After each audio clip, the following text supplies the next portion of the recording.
Hello everyone, it's Shy Guy 768 and welcome back to the Commander Deck Tech series. Today I'm going to be going over my Ishkanah Graph Widow deck. It's basically a tribal spider deck. Not basically, it is. But what Ishkanah does is he's a 3/5 reach spider, and he has Delirium, Delirium is whenever you have 4 or more card types among cards in your graveyard, the card will do something. So for instance, Ishkanah, when he enters, you create 3/1/2 spiders with reach and put them on the battlefield. And then he also has the ability of 6 and a black, and target opponent loses 1 life for every spider you control. So what this deck aims to do is just put a whole bunch of spiders on the battlefield and either win with attacking with them or using Ishkanah's second ability to drain everyone slowly, 1 person at a time. But without further ado, let's just get into this. We'll go right into the land base. So this is the land base. So we start off with Temple of Malady. We then have Woodland Cemetery. We have Lanamore Wastes, Golgari Rot Farm, Urborg to help make everything that's not a swamp, or you know, the vice versa, whatever. Then we have Command Tower. Like I said, in almost every one of the deck techs, it's a staple in Commander. No downside, so you should always run it if you can. And then Evolving Wilds and Terramorphic Expanse as well, just to help get basics out. Then we have Rogue's Passage to help make creatures unblockable. Reliquary Tower to give us no max hand size. Strip Mine, because getting rid of lands is actually somewhat important. Like if you want to get rid of someone's Command Tower or Reliquary Tower or something, a land that's important to them, then this helps a lot. Then we have Temple of the False God, just there to give us some more mana, faster mana ramp.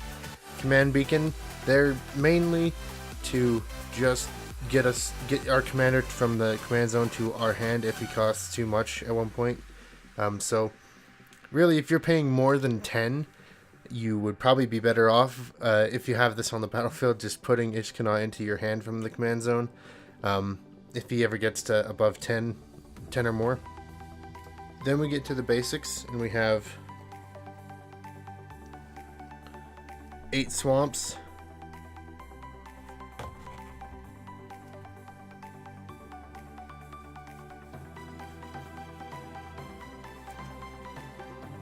and 14 forests. Not all of them are full art, but anyway. So that completes the land base. Let's go right into the non-creature spells.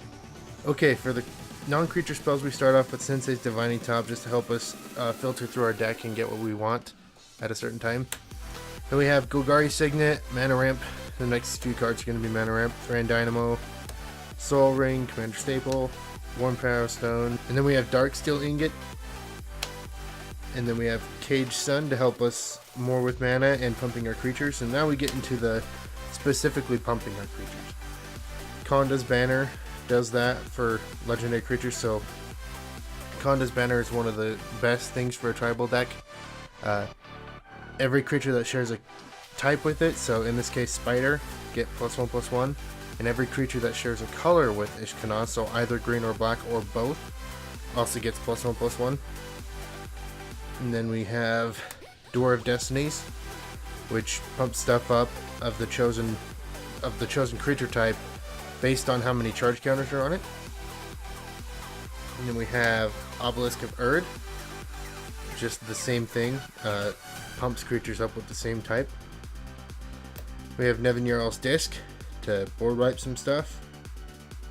Also Perilous Vault for that same reason. And Spine of Ishsaw for more removal. Then we have Dismember. Then we have Transgress the Mind, Infernal Offering, Black Sun Zenith for another board wipe, Ruinous Path, more removal, Arachnogenesis to help us prevent some damage coming our way. Then we have Arachnus Web to help us prevent a creature from attacking or blocking. Then we have Corrosion Grip to help us get rid of artifacts and enchantments. Assault Formation. Now this is important in the deck because a lot of the spiders have, if not all the spiders have, more toughness than they do power. So having them assign toughness damage instead of power is a lot better. And then we have Putrefy, another source of removal. Then we have Descendant's Path. Great for finding our... since we have so many of the same creature type, Descendant's Path will just get us a free spell almost every time. It gets us a lot of spells. We have Vraska. Great for destroying things. And also, if we can ever get her to ultimate, a great way to win the game as well. And then we have Spider Spawning. Spider Spawning just is a great way to get a lot of tokens fast, and you can do it twice because of flashback. So we have Spider Spawning in here. Then we have Languish, another board wipe. Golgari Charm to wipe the board for 1/1s and or 1 toughness creatures, and mainly it's in here to regenerate a creature. And then we have Creeping Renaissance. I keep wanting to say Resistance. This returns 1 permanent type from our graveyard to our hand.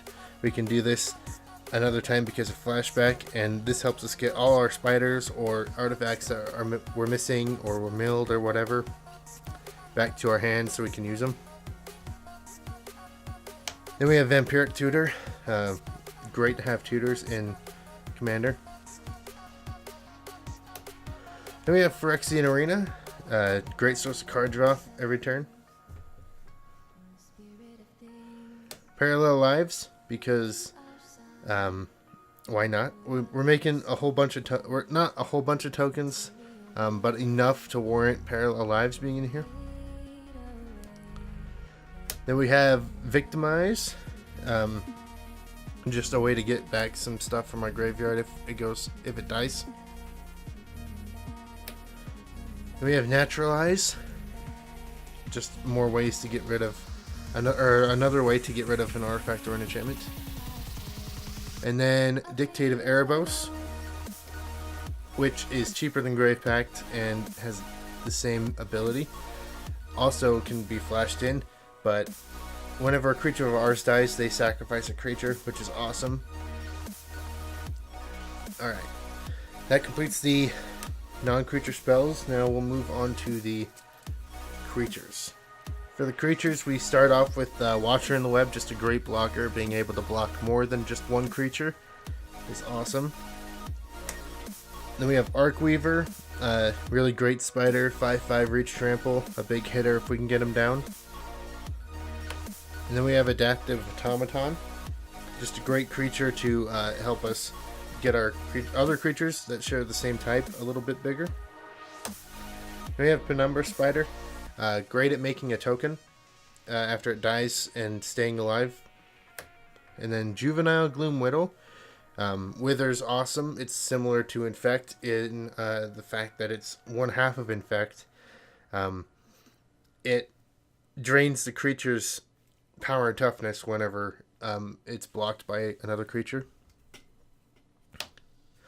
And then we have Grey Robber Spider, a really great win condition if we have a lot of creatures in our graveyard. We can pump him insanely high. And then we have Stinger Fling Spider, a great way to get rid of flyers. The deck is really great towards flyers. It can block a lot of flyers. It's really awesome. However, if you ever go up against, say, a Saskia deck or a a heavy, control deck or a super very aggro commander deck, then you might have problems. But this does well against a lot of decks, but it also has a lot of weaknesses to a lot of decks. So we have Deadly Recluse now, great Death Touch Spider, great blocker. Then we have Sky Snare Spider, another great blocker. Eternal Witness to get our creatures back. Sentinel Spider, for much of the same reasons of the other spiders. Frostweb Spider.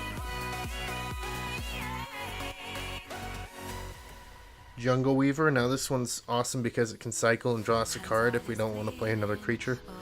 But with all the returning stuff from our graveyard to our hand or the battlefield that we have in this deck, we can afford to cycle Jungle Weaver and get him back later. And then we have Goliath Spider. Then Chameleon Colossus. Chameleon Colossus is another great win condition.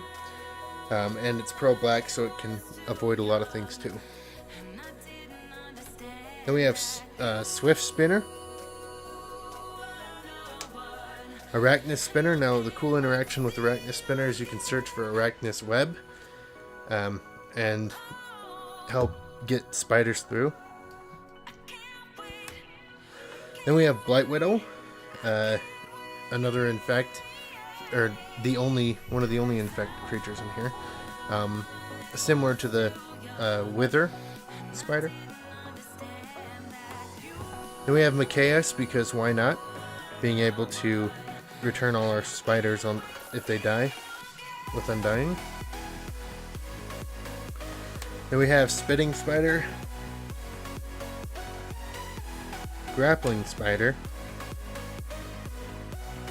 Gloom Widow. Then we come to Silk Flash Spider, one of the best things ever to kill a whole bunch of flyers. Nyx Weaver, this is a great way to get Delirium, because you mill 2 cards every turn. Then we have Woolly Spider, it gets bigger when it blocks creatures with flying.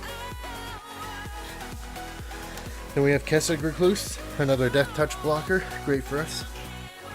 Then we have Ikra Shadiki, just there to gain us some life and help us out with some more blocking. Then we have Oran Reef Recluse to destroy more flyers with the kicker. And the last card, the last creature, Giant Spider, because you pretty much have to run every spider, almost. But that takes care of the creature base and now the entire deck. So thank you all for watching. I hope you enjoyed this video. Make sure you like the video and comment down below saying that you liked it so that you can see more later and so that I know to continue making these. But thank you all again for watching. You can follow me on YouTube, Facebook, and Twitter at ShyGuy768. And until next time, keep on gaming. We'll see you later.